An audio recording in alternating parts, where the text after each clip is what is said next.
Hi, my name is Prerak Sharma. Why should you watch this video? So I am on a challenge of transforming my life in the span of next 2 years. I care if you watch my video. It's not like I don't care. What I do is improve my communication skills by talking in front of the camera daily for at least 20 minutes. I have been doing this in front of my camera for a long time. Wait a second, I'm getting a call from my mom. Yeah, so back to the video. So I'm on a journey to transform myself, to become a better human being, to become a more upskilled human being in the next 2 years. If you want to tag along, you can tag along, subscribe and watch the video if you want to watch it. We recently completed the chapter 1 of Bhagavad Gita. Today we are gonna read the second chapter of Bhagavad Gita. You can stay if you want. First of all, let me turn off the fan.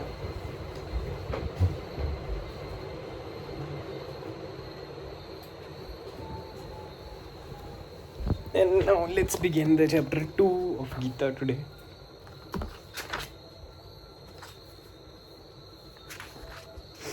Chapter 2.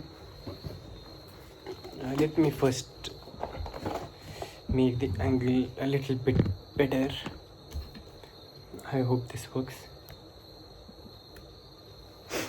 Chapter 2. Sanjay Uvacha Tam Tatha Kripya Vishtam Shrupurna Kullekshanam Vishidantamidam Vakya Muvach Madhusudanah. Sanjay said, seeing Arjuna full of compassion and very sorrowful, his eyes brimming with tears, Madhusudan Krishna spoke the following words. Seeing Arjuna full of compassion and very sorrowful, his eyes brimming with tears, Madhusudana Krishna spoke the following words. So Arjuna was actually crying when the first chapter ended. Full of compassion, very sorrowful, his eyes brimming with tears, so he was about to cry. So Madhusudana Krishna spoke the following words. Material compassion, lamentation, and tears are all signs of ignorance of the real self. Compassion for the eternal soul is self-realization. Material compassion, lamentation, and tears are all signs of ignorance of the real self. Compassion for the eternal soul is self-realization.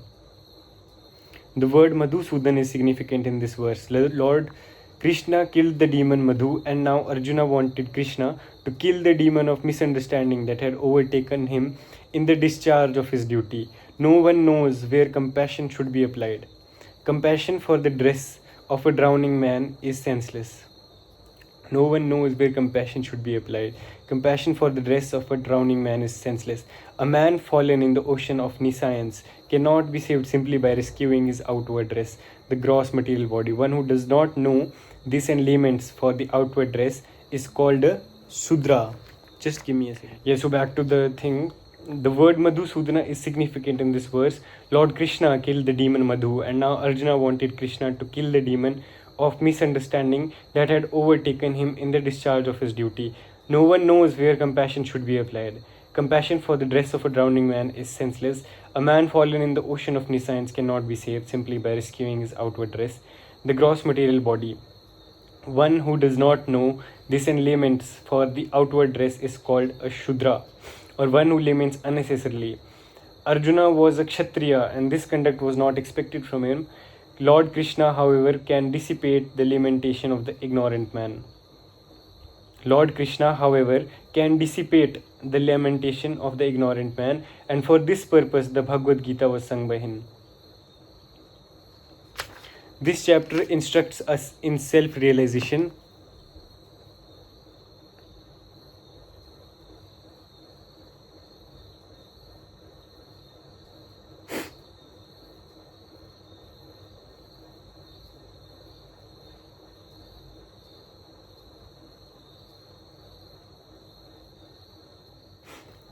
Back to the thing. This realization is made possible by working with the instructs in self-realization by an analytical study of the material body and the spirit soul as explained by the Supreme Authority, Lord Shri Krishna.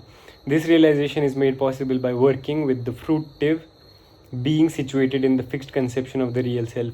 Shri Bhagwanuvach Kutastva Kashmalamidam Vishame samupsthitam anaryajushtam swargyamakirtikarmarjuna. The Supreme Person said, Bhagwan said, My dear Arjun, how have these impurities come upon you? They are not at all benefiting a man who knows the progressive values of life. They do not lead to higher planets, but to infamy. Krishna and the Supreme Personality of Godhead are identical. Therefore, Lord Krishna is referred to as Bhagwan throughout the Gita. Bhagwan is the ultimate in the absolute truth. Absolute truth is realized in three phases of understanding, namely Brahman or the impersonal, all pervasive spirit, Paramatma or the localized aspect of the Supreme within the heart of all living entities, and Bhagwan or the Supreme Personality of Godhead, Lord Krishna. In the Srimad Bhagavatam, this conception of the absolute truth is explained thus: Vadanti tat tattva vidas tattvam yaj jnanam advayam Brahmeti Paramatmeti Bhagwan iti sabdyate. The absolute truth is realized in three phases of understanding by the knower of the absolute truth, and all of them are identical. Such phases of the absolute truth are expressed as Brahman, Paramatma and Bhagwan. These three divine aspects can be explained by the example of the sun, which also has three different aspects, namely the sunshine, the sun surface, and the sun planet itself. One who studies the sunshine only is the preliminary student. One who understands the sun surface is further advanced, and one who can enter into the sun planet is the highest. Ordinary students who are satisfied by simply understanding the sunshine, its universal pervasiveness, and the glaring effulgence of its impersonal nature, may be compared to those who can realize only the Brahman feature of the absolute truth. The student who has advanced still further can know the sun disk, which is compared to the knowledge of the Paramatma feature of the absolute truth, and the student who can enter into the heart of the sun planet is compared to those who realize the personal features of the supreme absolute truth. Therefore, the bhaktas or the transcendentalists who have realized the Bhagwan feature of the absolute truth are the topmost transcendentalists. Although all students who are engaged in the study of the absolute truth are engaged in the subject matter, in the same subject matter, the sunshine, the sun disk, and the inner affairs of the sun planet cannot be separate from one another. And yet, the students of the three different phases are not in the same category.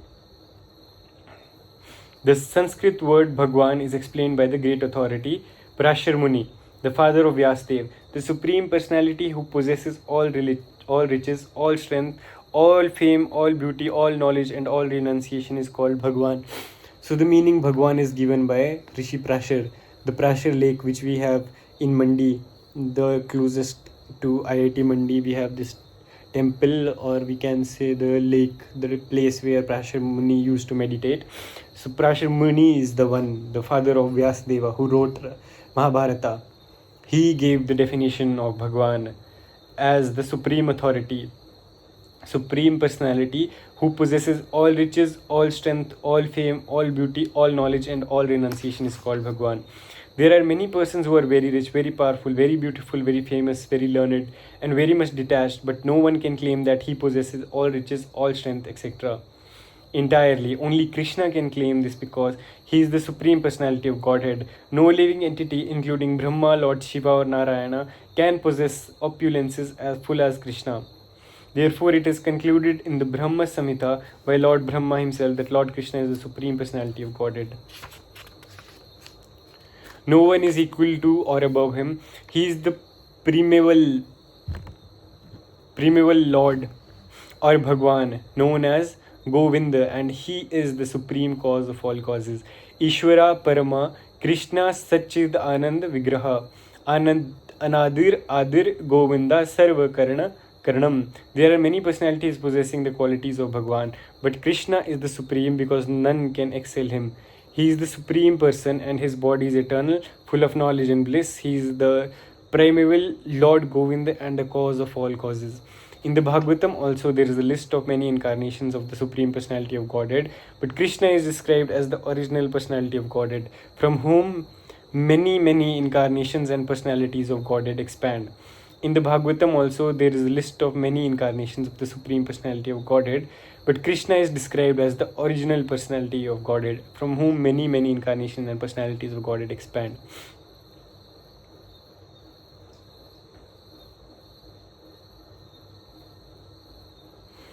इते समसाकला पुंसा कृष्णास्तु भगवान स्वयं इंद्ररी व्याकुलम lokam hridayanti yuge yuge. All the lists of the incarnations of Godhead submitted herewith are either plenary expansions or parts of this plenary expansions of the Supreme Godhead, but Krishna is the Supreme Personality of Godhead Himself.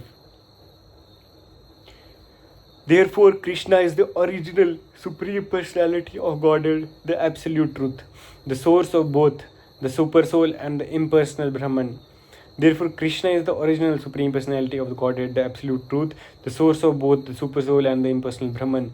In the presence of the Supreme Personality of Godhead, Arjuna's lamentation for his kinsmen is certainly unbecoming, and therefore Krishna expressed his surprise with the word kutas, wherefrom. Such unmanly sentiments were never expected from a person belonging to the Such unmanly sentiments were never expected from a person belonging to the civilized class of men known as Aryans. The word Aryan is applicable to persons who know the value of life and have a civilization based on spiritual realization. Persons who are led by the material conception of life do not know that the aim of life is realization of the absolute truth, Vishnu or Bhagwan, and they are captivated by the external features of the material world, and therefore they do not know what liberation is. Persons who have no knowledge of liberation from material bondage are called non-Aryans. Although Arjuna was a Kshatriya, he was deviating from his prescribed duties by declining to fight. This act of cowardice is described as befitting the non-Aryans. Such deviation from duties does not help one in the progress of spiritual life, nor does it even give one the opportunity to become famous in this world. Lord Krishna did not approve of the so-called compassion of Arjuna for his kinsmen.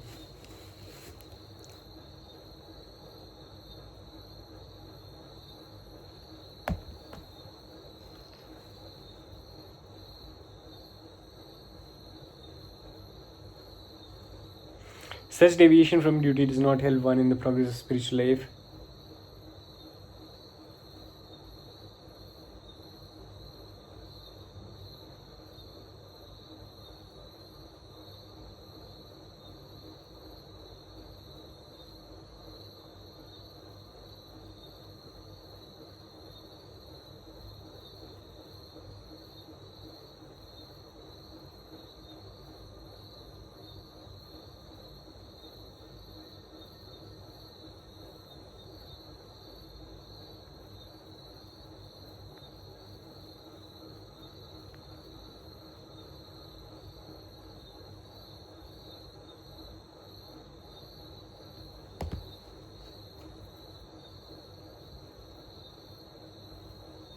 This act of cowardice is described as befitting the non-Aryan. Such deviation from duty does not help one in the progress of spiritual life, nor does it even give one the opportunity to become famous in this world.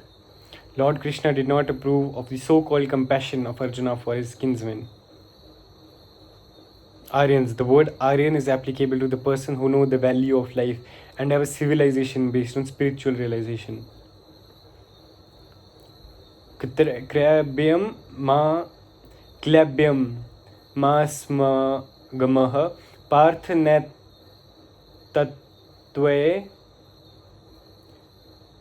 युपपद्यते क्षुद्रं हृदय दौर्बल्यं त्यक्त्वो तिष्ठ परन्तप. O son of Pratha, do not yield to this degrading impotence. It does not become you. Give up such petty weakness of heart and arise, O chastiser of the enemy. Arjuna was addressed as the son of Pritha, who happened to be the sister of Krishna's father Vasudeva. Therefore, Arjuna had a blood relationship with Krishna. If the son of a Kshatriya declines to fight, he is a Kshatriya in the name only. And if the son of a Brahman acts impiously, he is a Brahmana in name only. Such Kshatriyas and Brahmanas are unworthy sons of their fathers. Therefore, Krishna did not want Arjuna to become an unworthy son of a Kshatriya. Arjuna was the most intimate friend of Krishna, and Krishna was directly guiding him on the chariot. But in spite of all these credits, if Arjuna abandoned the battle, he would be committing an infamous act.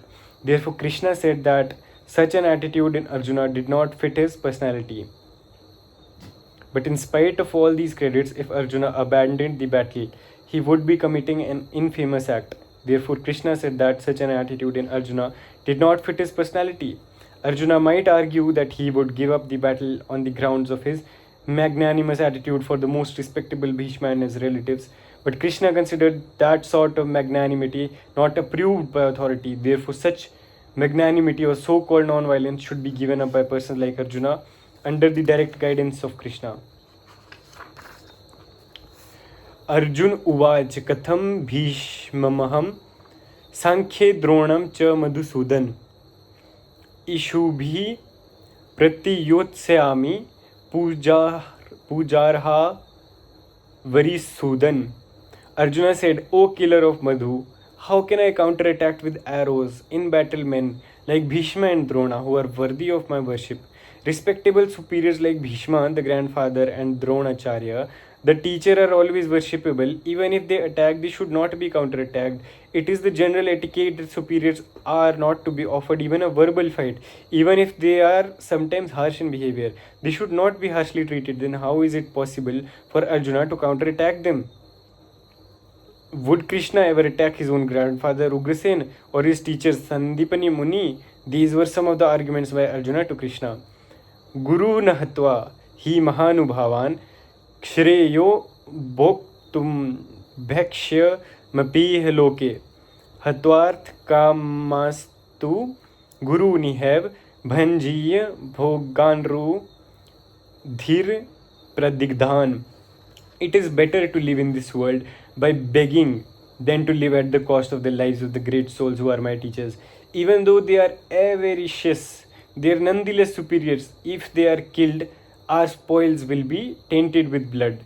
According to scriptural codes, a teacher who engages in an abominable action and has lost his sense of discrimination is fit to be abandoned. According to scriptural codes, a teacher who engages in an abominable action and has lost his sense of discrimination is fit to be abandoned. If your guru does something that is against dharma, you have the right to leave him. He lost his right for you to not abandon him. Even though they are avaricious, they are nonetheless superiors. If they are killed, our spoils will be tainted with blood. Has lost his sense of discrimination, is fit to be abandoned. Bhishma and Drona were obliged to take the side of Duryodhana because of his financial assistance. Although they should not have accepted such a position simply on financial considerations, under the circumstances they have lost the respectability of teachers. But Arjuna thinks that nevertheless they remain as superiors, and therefore to enjoy material profits after killing them would mean to enjoy spoils tainted with blood. Na chat dvihaha katarano gariyo yadva jayem yadi vano jayeyuhu यानेव हत्वा न जिजी विशाम स्तेवस्थितः प्रमुखे धार्तराष्ट्रः.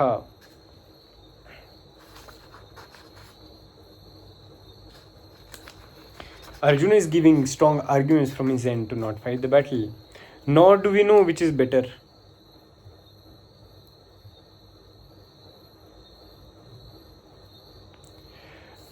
Conquering them or being conquered by them. The sons of Dhritarashtra, whom if we killed we should not care to live, are now standing before us on this battlefield.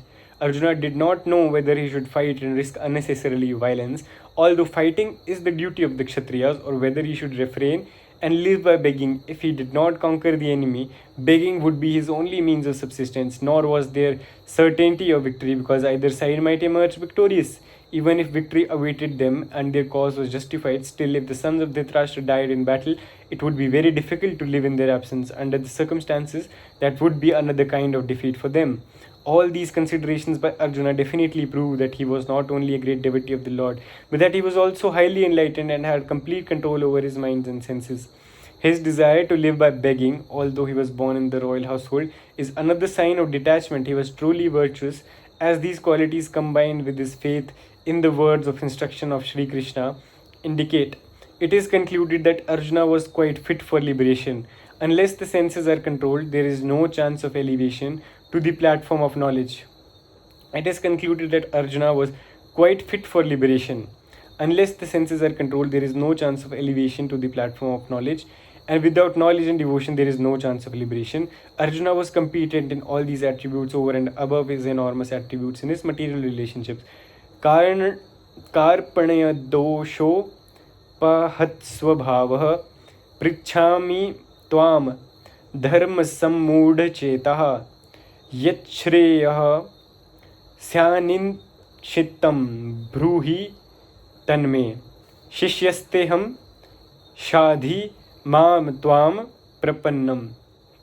Now I am confused about my duty and I have lost all composure because of my weakness. In this condition, I am asking you to tell me clearly what is the best for me. Now I am your disciple and the soul surrendered unto you. Please instruct me. Now I am confused about my duty and have lost all composure because of weakness. In this condition, I am asking you to tell me clearly what is the best for me. Now I am your disciple and the soul surrendered unto you. Please instruct me. Now Arjuna is very clear. He is saying to Krishna, bro, I am confused. I have lost my composure. I am weak right now. Please guide me. You are my guru. Please instruct me. I am your disciple. I am a soul surrendered unto you. Please guide me. And he was also ready to leave his richness and beg. This shows this sense control over his senses and mind, because he was born in a royal family. To even have this mindset to leave that royalty and go live in the poor shows that he had great compassion. By nature's own way to complete, the system of material activities is a source of perplexity for everyone. In every step there is perplexity, and therefore it behooves one to approach a bona fide spiritual master who can give one proper guidance for executing the purpose of life. In every step there is perplexity, and therefore it behooves one to approach a bona fide spiritual master who can give one proper guidance for executing. By nature's own way, the complete system of material activities is a source of perplexity for everyone. In every step there is perplexity, and therefore it behooves one to approach a bona fide spiritual. What is perplexity?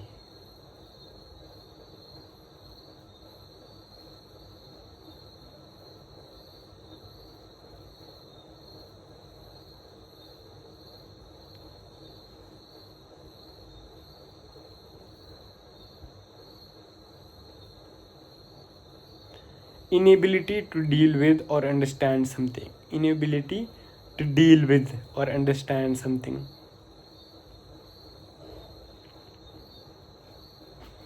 By nature's own way, the complex system of material activities is a source of perplexity for everyone. In every step there is perplexity, and therefore it behooves one to approach a bona fide spiritual master who can give one proper guidance for executing the purpose of life. All Vedic literatures advise us to approach a bona fide spiritual master to get free from the perplexities of life which happen without our desire. They are like a forest fire that somehow blazes without being set by anyone. Similarly, the world situation is such that perplexities of life automatically appear without our wanting such confusion. No one wants fire, and yet it takes place, and we become perplexed. The Vedic wisdom therefore advises that in order to solve the perplexities of life and to understand the science of the solution, one must approach a spiritual master who is in the disciplic succession. A person with a bona fide spiritual master is supposed to know everything. One should not therefore remain in material perplexities, but should approach a spiritual master. This is the purport of this verse. Who is the man in material perplexities? Is it he who does not understand the problems of life? Who is the man in material perplexity? Is he who does not understand the problems of life? In the Garga Upanishad, the perplexed man is described as follows. A confused man, a perplexed man, a person who is having the inability to understand something. The only solution to his problem is to approach a spiritual master. Who is a spiritual master?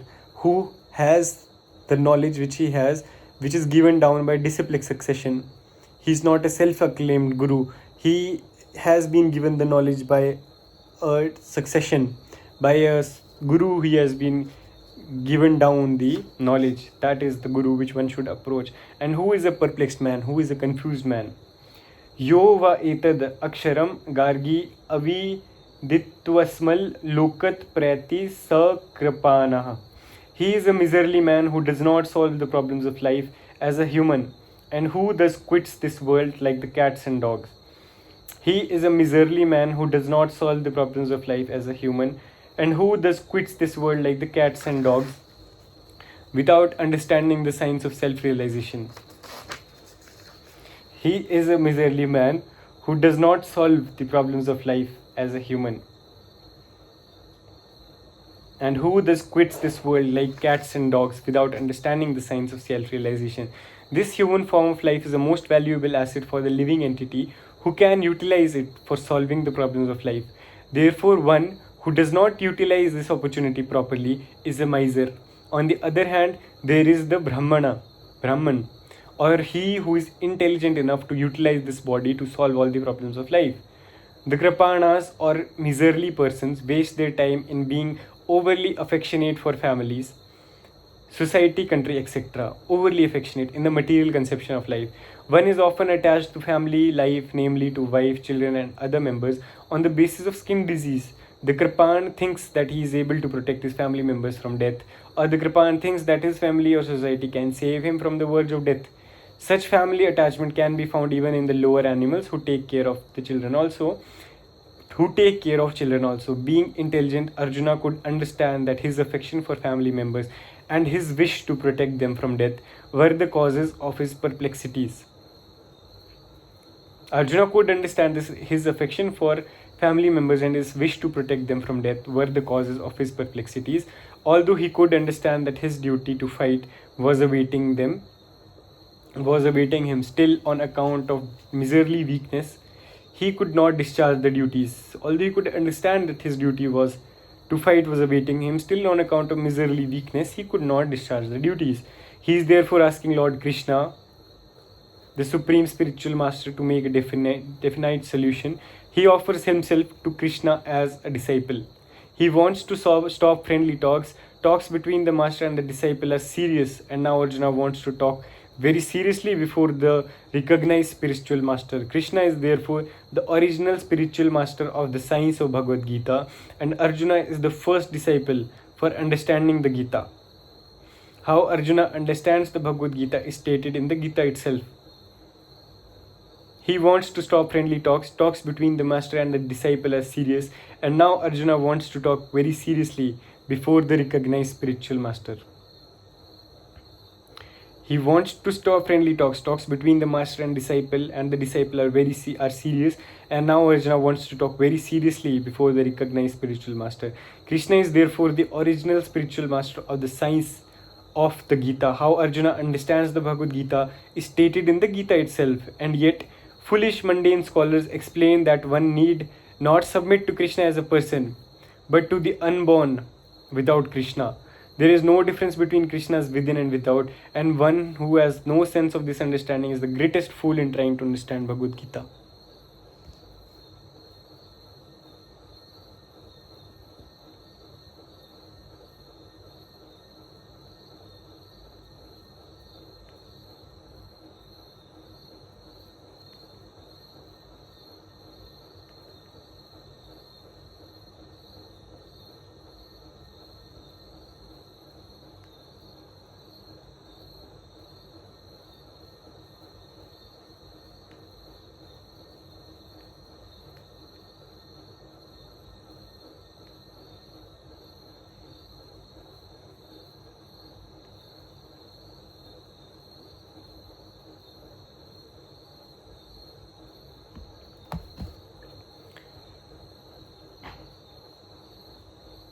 न हि प्रपश्यामि ममापनुद्य यच्छोकमुच्छोषणमिन्द्रियाणाम्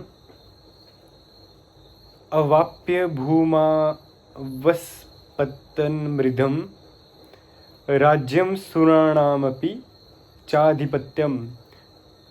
I can find no means to drive away this grief which is drying up my senses. I will not be able to destroy it, even if I win an unrivaled kingdom on the earth with sovereignty like that of the demigods in heavens. Although Arjuna was putting forward so many arguments based on knowledge of the principles of religion and moral codes, it appears that he was unable to solve his real problem without the help of the spiritual master Lord Sri Krishna. He could not understand that his so called knowledge was useless in driving away his problems, which were driving up his whole existence, and it was impossible for him to solve such perplexities without the help of spiritual master like Lord Krishna. Academic knowledge, scholarship, high position, etc. are all useless in solving the problems of life. Help can only be given by a spiritual master like Krishna. Therefore, the conclusion is that a spiritual master who is 100% Krishna conscious is the bona fide spiritual master. For he can solve the problems of life. Lord Chaitanya said that one who is master in the science of Krishna consciousness, regardless of his social position, is the real spiritual master. Arjuna says that the knowledge which I have, the knowledge which makes me who I am today, he was literally the best, one of the greatest warriors of the time. The knowledge which makes me who I am is not able to solve my problems, is not able to solve my perplexities, what to do. Even after all this knowledge, I can't solve my problems. I have to surrender to the spiritual master, to Lord Krishna. Life's problems can't be solved by material knowledge. This is what we can learn from it. We need a spiritual master who is totally 100% in the Krishna consciousness. Doesn't matter what his spiritual position is. Kib vipra kib nyasi sudra kene naya yei Krishna tattva veta sei guru haya. It does not matter whether a person is a vipra, learned scholar in Vedic wisdom, or is born in a lower family, or is in the renounced order of life. If he is master in the science of Krishna, he is the perfect and bona fide spiritual master. So without being a master in the science of Krishna consciousness, no one is a bona fide spiritual master.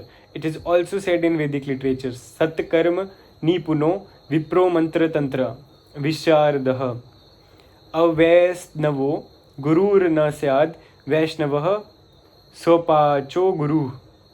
A scholarly Brahmana, expert in all subjects of Vedic knowledge, is unfit to become a spiritual master without being a Vaishnava or expert in the science of Krishna consciousness. But a person born in a family of lower caste can become a spiritual master if he is a Vaishnava or Krishna conscious. The problems of material existence, birth, old age, disease, and death cannot be counteracted by accumulation of wealth and economic development. In many parts of the world, there are states which are replete with all facilities of life, which are full of wealth and economically developed. Yet the problems of material existence are still prevalent. They are seeking peace in different ways, but they can achieve real happiness only if they consult Krishna or the Bhagavad Gita and Srimad Bhagavatam, which constitute the science of Krishna or the bona fide representative of Krishna, the man in Krishna consciousness.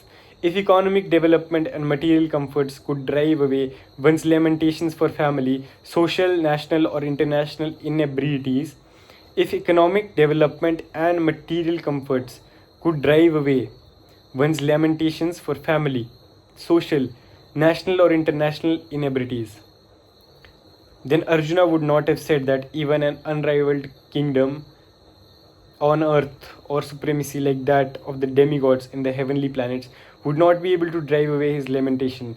He sought, therefore, refuge in Krishna consciousness, and that is the right path for peace and harmony. Economic development or supremacy over the world can be finished at any moment by the cataclysms of material nature. Even elevation into a higher planetary situation, as men are now seeking a place to the moon planet, can also be finished at one stroke. The Bhagavad Gita confirms this. Kshine punye martya lokam vishanti. When the results of pious activities are finished, one falls down again from the peak of happiness to the lowest status of life. Many politicians of the world have fallen down in that way. Such downfalls only constitute more causes of lamentation. Therefore, if we want to curb lamentation for good, then we have to take shelter of Krishna, as Arjuna is seeking to do. So Arjuna asked Krishna to solve his problem definitely, and that is the way of Krishna consciousness.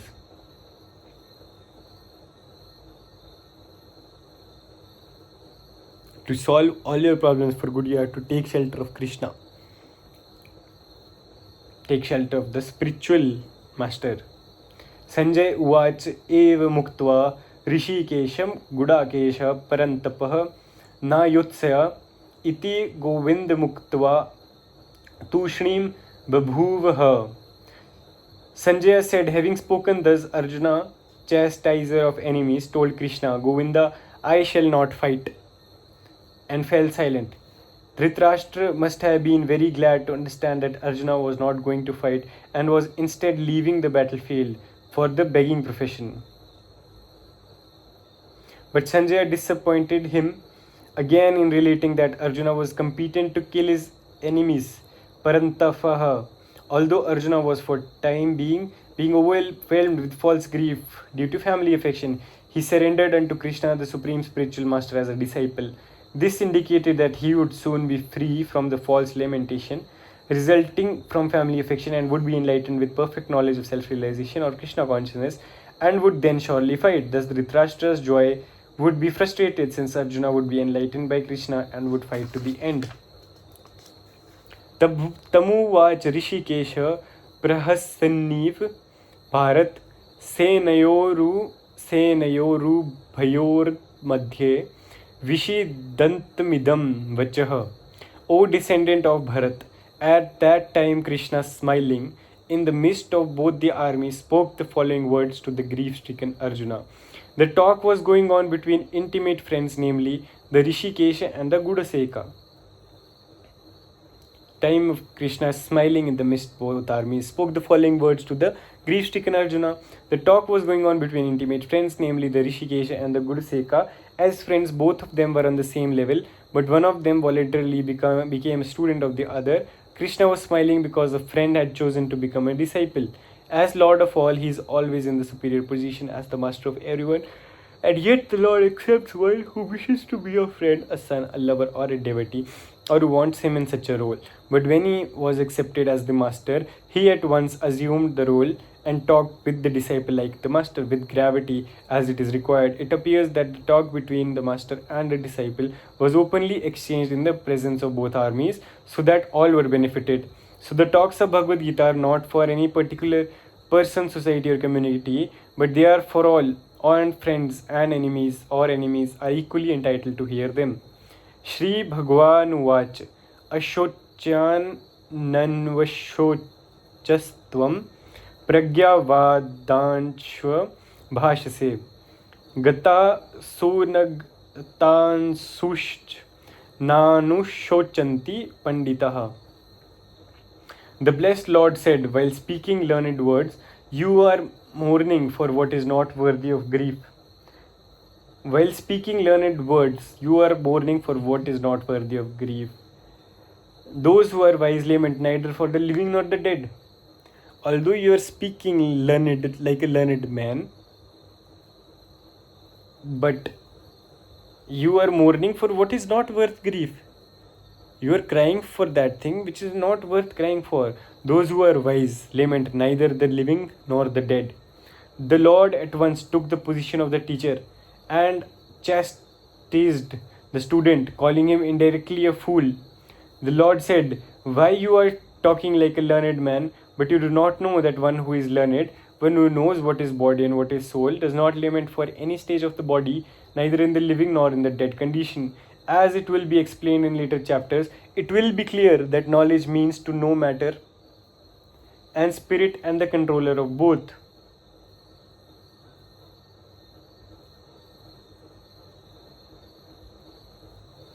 Arjuna argued that religious principles should be given more importance than politics or sociology. But he did not know that knowledge of matter, soul, and supreme is even more important than religious formularies. And because he was lacking in that knowledge, he should not have posed himself as a very learned man. As he did not happen to be a very learned man, he was consequently lamenting for something which was unworthy of lamentation. The body is born and is destined to be vanquished today or tomorrow. Therefore, the body is not as important as the soul. One who knows this is actually learned. And for him, there is no cause for lamentation regardless of the condition of the material body. So it is written here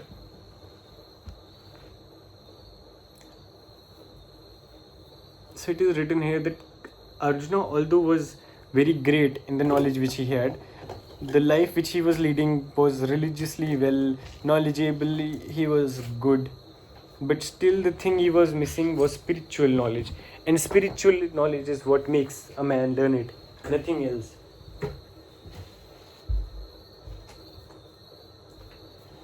And that thing itself Arjuna was lacking. So he does not come in the category of being a learned man. A learned man doesn't cry when such things happen.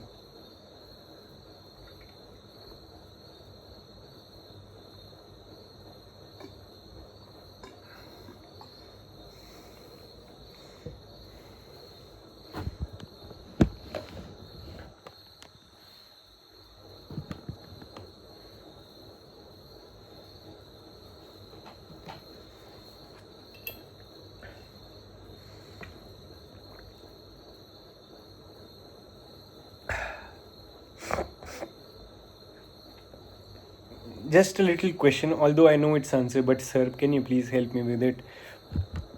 I am the body.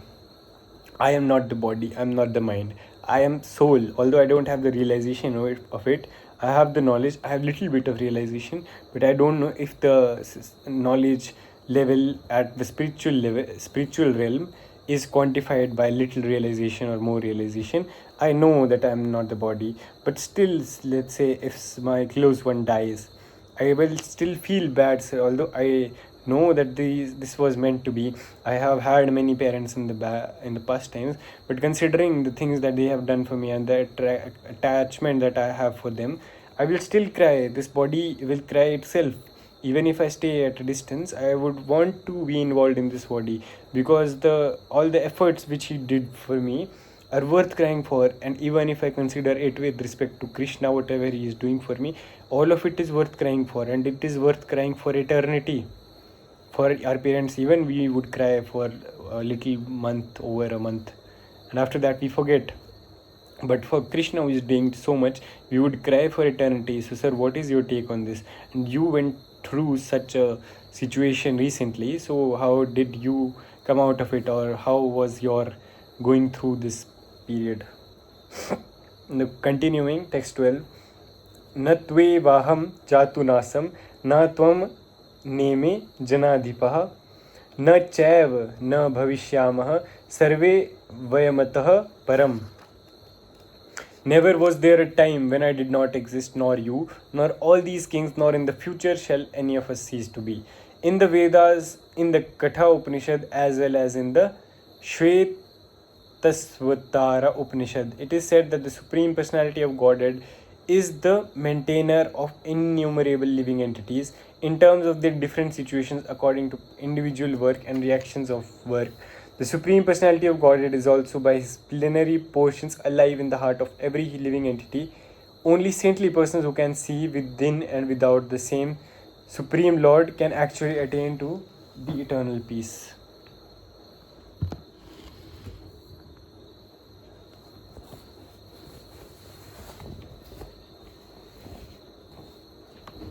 I'm feeling a little hot.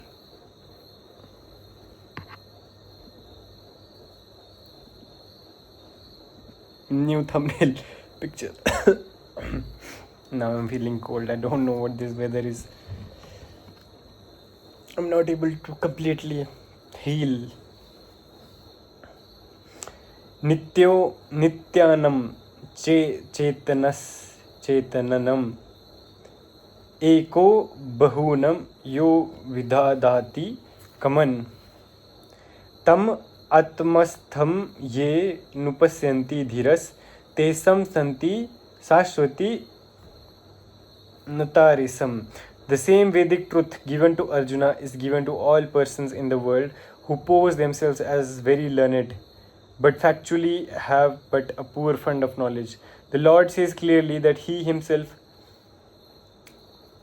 Arjuna, and all the kings who are assembled on the battlefield are eternally individual beings, and that the Lord is eternally the maintainer of the individual living entities, both in their conditioned as well as in their liberated situations. The Supreme Personality of Godhead is the supreme individual person, And Arjuna, the Lord's eternal associate, and all the kings assembled there are individual.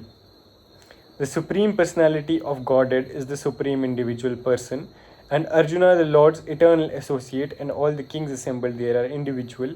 Eternal persons, it is not that they did not exist as individuals in the past, and it is not that they will not remain eternal persons. Their individuality existed in the past, and their individuality will continue in the future without interruption. Therefore, there is no cause for lamentation for anyone. The Mayavadi theory that after liberation the individual soul, separated by the covering of Maya or illusion, will merge into the impersonal Brahman and lose its individual existence is not supported herein by Lord Krishna. The Mayavadi theory that after liberation the individual soul, separated by the covering of Maya or illusion, will merge. The Mayavadi theory that after liberation the individual soul, separated by the covering of Maya or illusion. The Mayavadi theory that after liberation the individual soul, separated by the covering of Maya or illusion, will merge into the impersonal Brahman and lose its individual existence is not supported herein by Lord Krishna, the Supreme Authority, nor is the theory that we only think of individuality in the conditioned state supported herein. Krishna clearly says herein that in the future also the individuality of the Lord and others, as it is confirmed in the Upanishads, will continue eternally. This statement of Krishna is authoritative because Krishna cannot be subject to illusion. If individuality is not a fact, then Krishna would not have stressed it so much, even for the future. The Mayavadi may argue that the individuality spoken of by Krishna is not spiritual but material. Even accepting the argument that the individuality is material, then how can one distinguish Krishna's individuality? Krishna affirms his individuality in the past and confirms his individuality in the future also. He has confirmed his individuality in many ways. And impersonal Brahman has been declared to be subordinate to him. Krishna has maintained spiritual individuality all along. If he is accepted as an ordinary conditioned soul in individual consciousness, if he is accepted as an ordinary conditioned soul in individual consciousness, then his Bhagavad Gita has no value as authoritative scripture. Krishna has maintained spiritual identity, individuality all along. If he is accepted as an ordinary conditioned soul in individual consciousness, then if he is accepted as originally conditioned soul in the individual consciousness, then his Bhagavad Gita has no value as authoritative scripture. A common man with all the 4 defects of the human frailty is unable to teach that which is worth hearing. The Gita is above such literature. No mundane book compares with the Bhagavad Gita. When one accepts Krishna as an ordinary man, the Gita loses all importance. The Mayavadi argues that the plurality mentioned in this verse is conventional and that it refers to the body. But previous to this verse, such a bodily conception is already condemned. After condemning the bodily conception of the living entities, how was it possible for Krishna to place a conventional position on the body again? Therefore, individuality is maintained on spiritual grounds and is thus confirmed by great acharyas like Sri Ramanuj and others. It is clearly mentioned in many places in the Gita that this spiritual individuality is understood by those who are devotees of the Lord. Those who are envious of Krishna as the Supreme Personality of Godhead have no bona fide access to the great literature. The non-devotees' approach to the teachings of Gita is something like bees licking on a bottle of honey. One cannot have a taste of honey unless one opens the bottle. Similarly, the mysticism of the Bhagavad Gita can be understood only by devotees, and no one else can taste it, as it is stated in the 4th chapter of the book. Nor can the Gita be touched by the persons who envy the very existence of the Lord. Therefore, the Mayavadi explanation of the Gita is a most misleading presentation of the whole truth.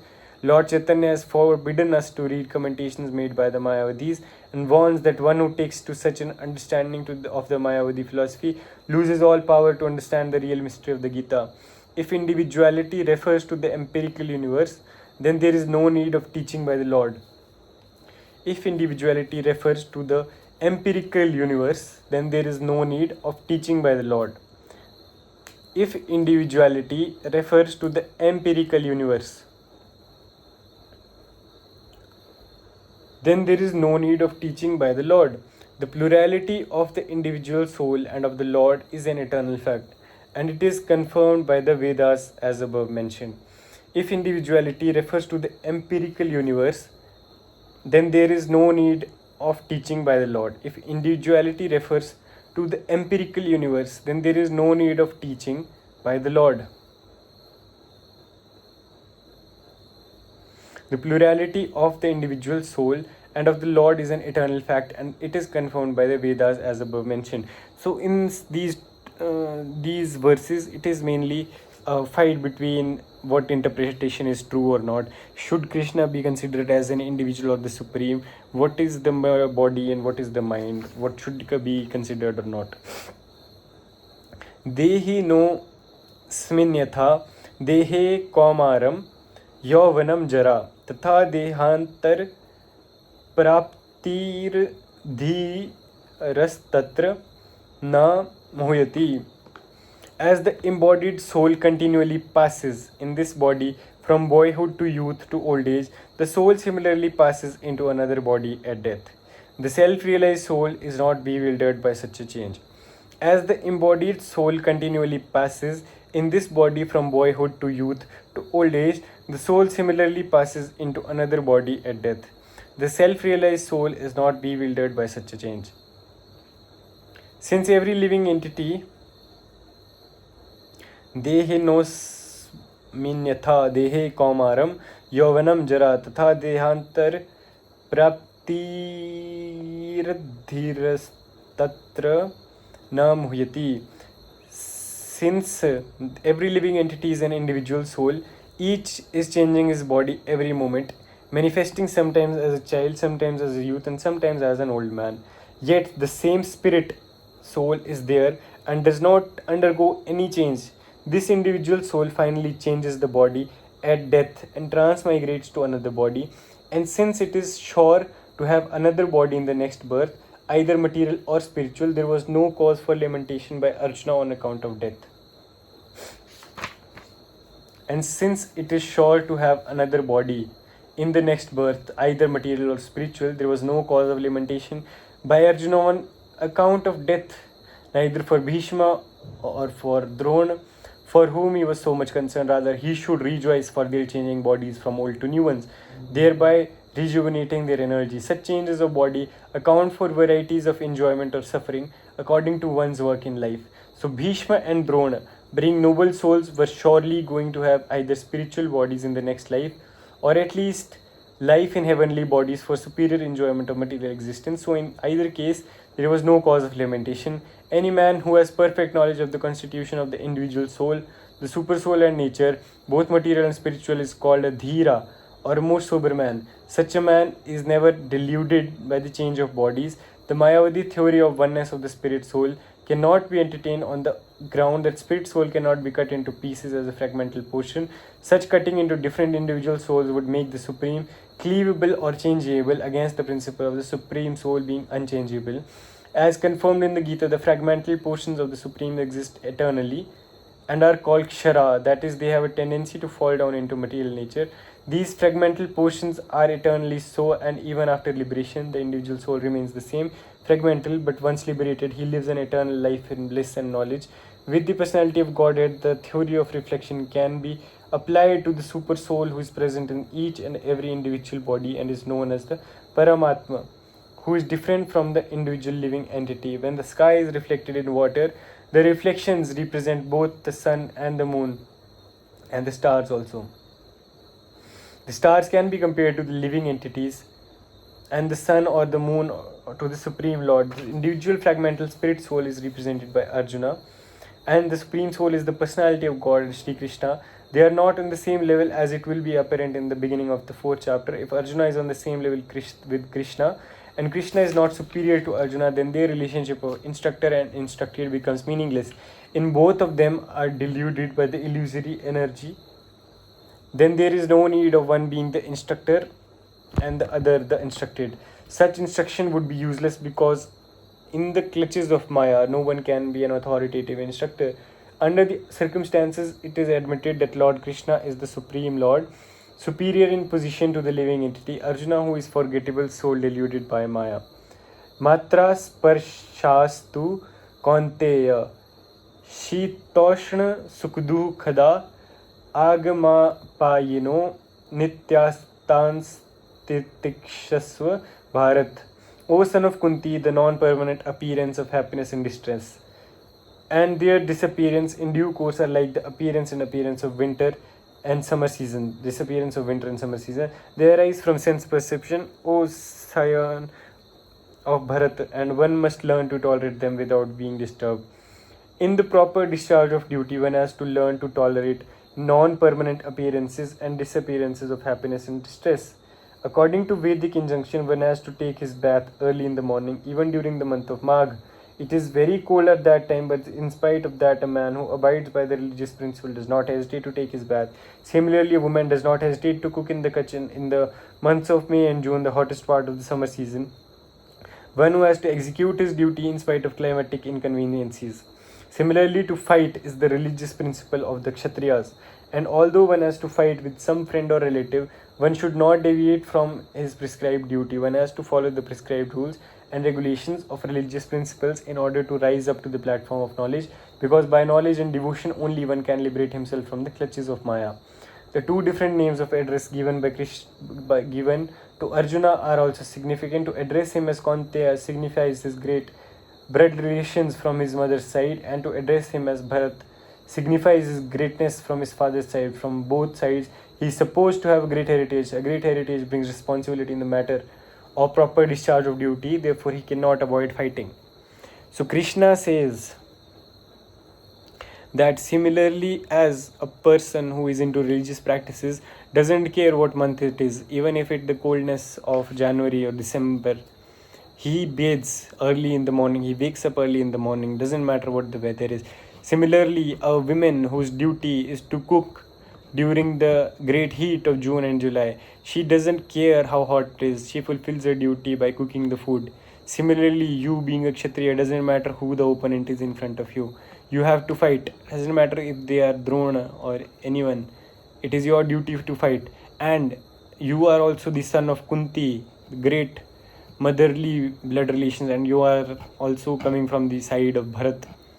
So you have that responsibility to have the benchmark set to the next generation and make them also follow their duties. So don't avoid fighting. You cannot avoid fighting. You have this great heritage, and this great heritage brings responsibilities in the matter of proper discharge of duties. Yam hi na vyathayantyete purusham purusharshbha sumaduk sukham dhiram somrittatvaya kalpate. O best among men, Arjuna, the person who is not disturbed by happiness and distress and is steady in both is certainly eligible for liberation. Anyone who is steady in his determination for the advanced stage, anyone who is steady in his determination for the advanced stage of spiritual realization and can equally tolerate the onslaughts of distress and happiness is certainly a person eligible for liberation.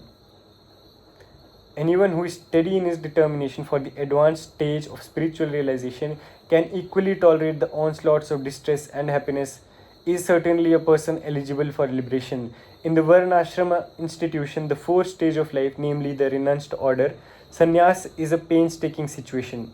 But one who is serious about making his life perfect surely adopts the sannyas order of life in spite of all difficulties. The difficulties usually arise from having to sever family relationship, to give up the connection of wife and children. But if anyone is able to tolerate such difficulties, surely his path to spiritual realization is complete. Similarly, in Arjuna's discharge of duties as a Kshatriya, he is advised to persevere, even if it is difficult to fight with his family members. Or similarly, beloved person, Lord Chaitanya took sannyas at the age of 24, and his dependents, young 5 as well as old mother, had no one else to look after them. Yet for a higher cause, he took sannyas and was steady in the discharge of higher duties. That is the way of achieving liberation from material bondage. Arjuna's discharge of duties as Kshatriya is advised to persevere, even if it is difficult to fight with his family members or similar beloved person. Whatever your duty is, fulfill it. The most difficult part that a person will feel in his life is during his time of old age, when he has to take sannyas.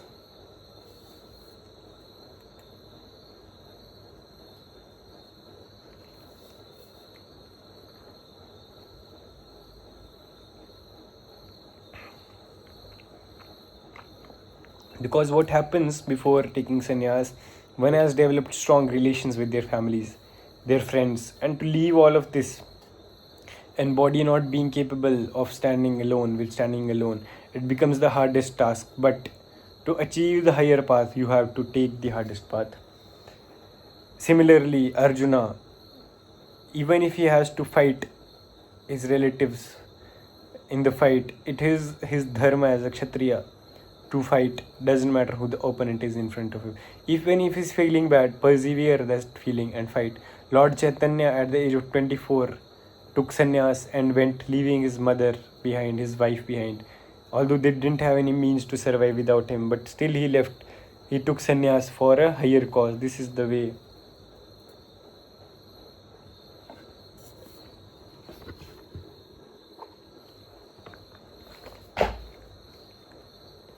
This is the way to live. नासतो विद्यते भावो न भावो विद्यते सतः उभयोरपि छट्टो नत्सत्वनयोस्तत्वदर्शिभिः. Those who are seers of the truth have concluded that of the non-existent there is no endurance, and of the existent there is no cessation. These seers have concluded by studying the nature of both. Those who are seers of the truth have concluded that of the non-existence there is no endurance, and of the existent there is no cessation. These seers have concluded by studying the nature of both. There is no endurance of the changing body, that the body is changing every moment by the actions and reactions of different cells is admitted by modern medical science, and thus growth and old age are taking place in the body. There is no endurance of the changing body, that the body is changing every moment by the actions and reactions of the different cells. There is no endurance of the changing body, that the body is changing every moment by the actions and reactions of the different cells is admitted by modern medical science. And thus growth and old age are taking place in the body. But the spirit soul exists permanently, remaining the same despite all changes of the body and the mind. That is the difference between matter and spirit. By nature, the body is ever changing and the soul is eternal.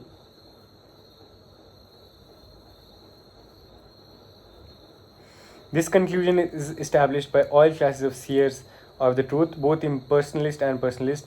In the Vishnu Purana, it is stated that Vishnu and his abodes all have self-illuminated spiritual existence.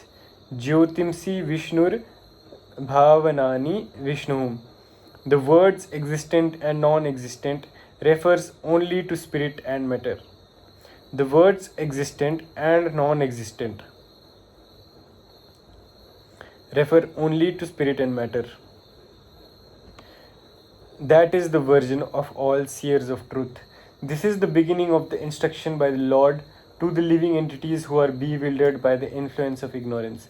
Removal of ignorance involves the re-establishment of the eternal relationship between the worshipper and the worshipable, and the consequent understanding of the difference between the part and parcel living entities and the Supreme Personality of Godhead.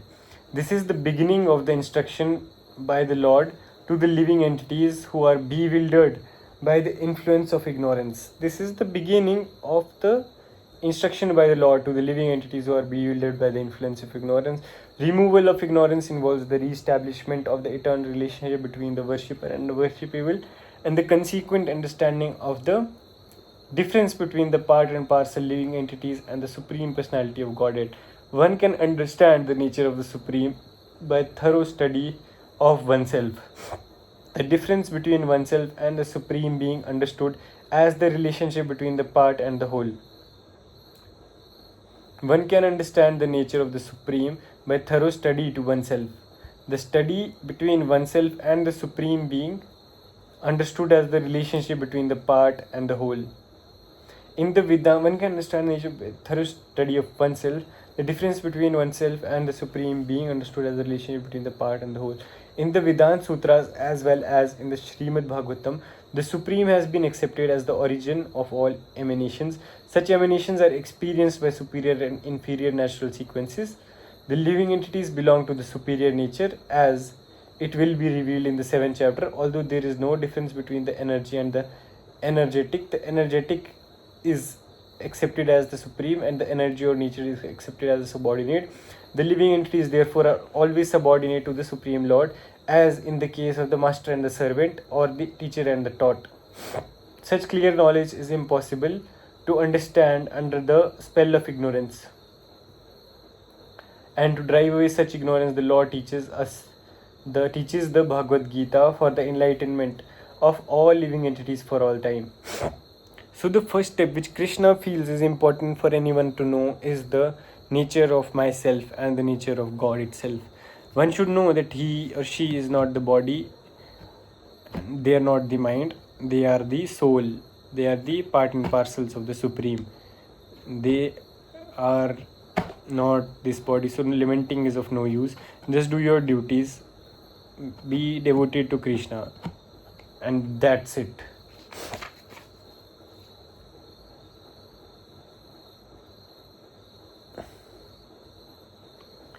अविनाशी तु तद्विद्धि येन सर्वमिदं ततं विनाशमव्यय यस्यास्य न कश्चित् कर्तुमर्हति. Know that which pervades the entire body is indestructible. No one is able to destroy the imperishable soul. Know that which pervades the entire body is indestructible. No one is able to destroy the imperishable soul.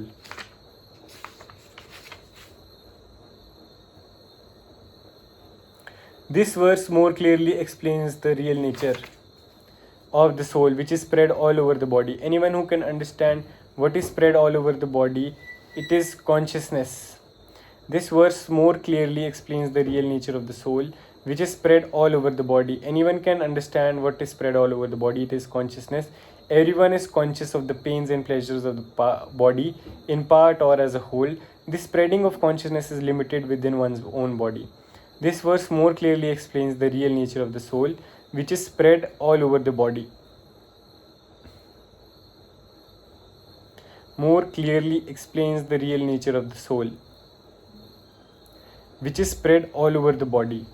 Anyone can understand what is spread all over the body. It is consciousness. Everyone is conscious of the pains and pleasures of the body in part or as a whole. This spreading of consciousness is limited within one's own body. The pains and pleasures of one body are unknown to another. Therefore, each and every body is the embodiment of an individual soul, and the symptom of soul presence is perceived as individual consciousness. This soul is described as 1/10,000th part of the upper portion of the hair point in size. This verse more clearly explains the real nature of the soul, which is spread all over the body. Anyone can understand what is spread all over the body, it is consciousness. Everyone is conscious of the pains and pleasures of the body, in part or as a whole. This spreading of consciousness is limited within one's own body. The pains and pleasures of one body are unknown to another.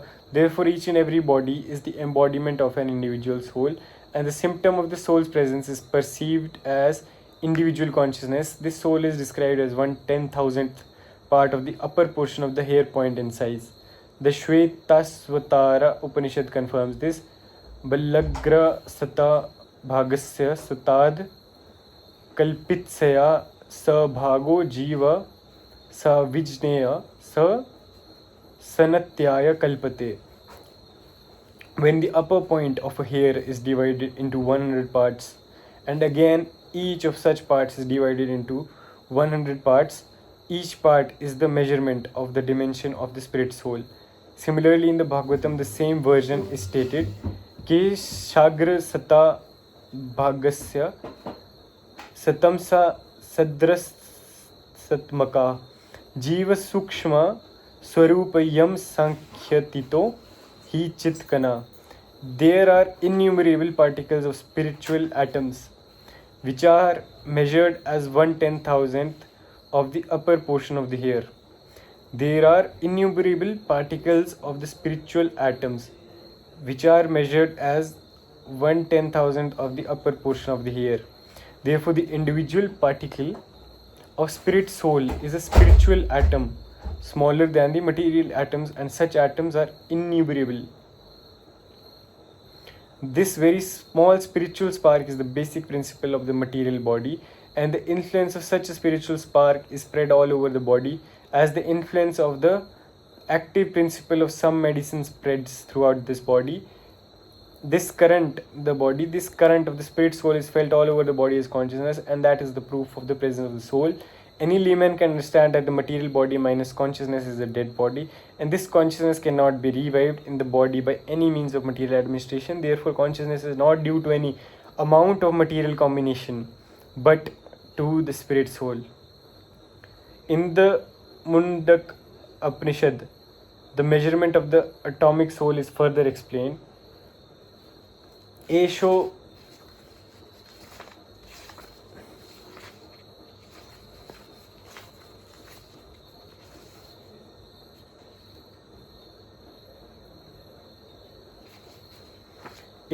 Nuruttama Setasva Veditavyo Yasmin Prana Pansada Samvivesa Pranas Chittam Sarvam Otam Prajanam Yasmin Visuddhe Vibhavati Esa Atma. The soul is atomic in size and can be perceived by perfect intelligence. This atomic soul is floating in the 5 kinds of air. Pran, Apan, Vyana, Saman, Udan is situated within the heart and spreads its influence all over the body of the embodied living entities. When the soul is purified from the contamination of the 5 kinds of material air, its spiritual influence is exhibited. The Hatha Yoga system is meant for controlling the 5 kinds of air, encircling the pure soul by different kinds of sitting postures, not for any material profit but for liberation of the minute soul from the entanglement of the material atmosphere. The Hatha Yoga system is meant for controlling the 5 kinds of air, encircling the pure soul by different kinds of sitting posture, not for any material profit but for liberation of the minute soul from the entanglement of the material atmosphere. So the Hatha Yoga system is meant for controlling these kind of 5 airs, Prana, Apana, Vyana, Samana and Udana, which are encircling the pure soul by different kinds of sitting postures, not for any material profit but for liberation of the minute soul from the entanglement of the material atmosphere. So the constitution of the atomic soul is admitted in all Vedic literatures, and it is also actually felt in the practical experience of any sane man. Only the insane man can think of this atomic soul as all-pervading Vishnu Tattva. The influence of the atomic soul can be spread all over a particular body. According to the Mundak Upanishad, this atomic soul is situated in the heart of every living entity, and because the measurement of the atomic soul is beyond the power of appreciation of the material scientists, some of them assert foolishly that there is no soul. The individual atomic soul is definitely there in the heart along with the super soul, and thus all the energies of bodily movement are emanating from this part of the body. The corpuscles which carry the oxygen from the lungs gather energy from the soul. When the soul passes away from this position, activity of the blood generating fusion ceases. Medical science accepts the importance of the red corpuscles, but it cannot ascertain that the source of energy is the soul. Medical science, however, does admit that the heart is the seat of all energies of the body. Such atomic particles of the spirit whole are compared to the sunshine molecules. In the sunshine, there are innumerable radiant molecules. Similarly, the fragmental parts of the Supreme Lord are atomic parts of the rays of the Supreme Lord, called by the name Prabha or superior energy. Neither Vedic knowledge nor modern science denies the existence of the spirit soul in the body, and the science of the soul is explicitly described in the Bhagavad Gita by the personality of Godhead himself. Only the material body of the indestructible, immeasurable, and eternal living entity is subject to destruction. Fight.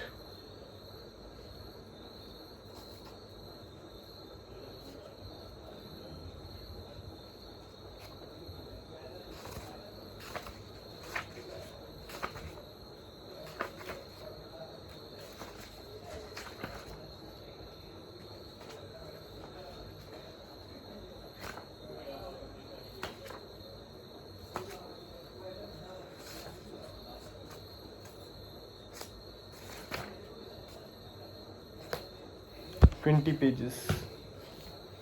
So we reached the 11th verse of the second chapter of Bhagavad Gita. It was fun today, as every day. We didn't realize that 1 hour and 10 minutes have already passed.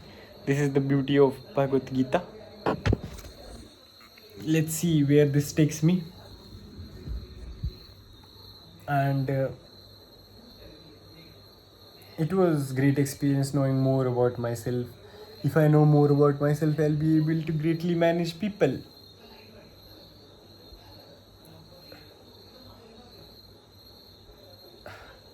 Let's see where this journey takes me. 2 years ahead. We both are here. All of us are here. One thing that I'm noticing in me is I'm not able to communicate in English when I'm out. When I have to actually talk to people, I'm not able to communicate. So to improve that, I have to talk to people IRL, to people who don't understand Hindi at all. That is the only way to upskill myself in this way. I'll do that. Till then, you guys have to wait till I record a video of that. Till then, bye. We'll meet tomorrow. We have to complete 3 chapters. We are in the beginning of the 2nd chapter. Let's see how long it takes. And tomorrow is Janmashtami, so happy Janmashtami to all of you. Thank you for tuning in. It was fun to have you all here today. Let's meet tomorrow again. Till then, like, comment and share it to your best friend or anyone. Like to support me. Comment any insights that you have or anything that you want to tell me. If you want to get in touch with me, the links to my personal accounts, my Instagram, my Twitter and LinkedIn are attached in the description below. Feel free to message or DM me anything. Thank you so much for watching this video. We'll meet tomorrow for sure. Till then, bye. Take care. Happy Janmashtami. Good night. Signing off, Prerak Sharma.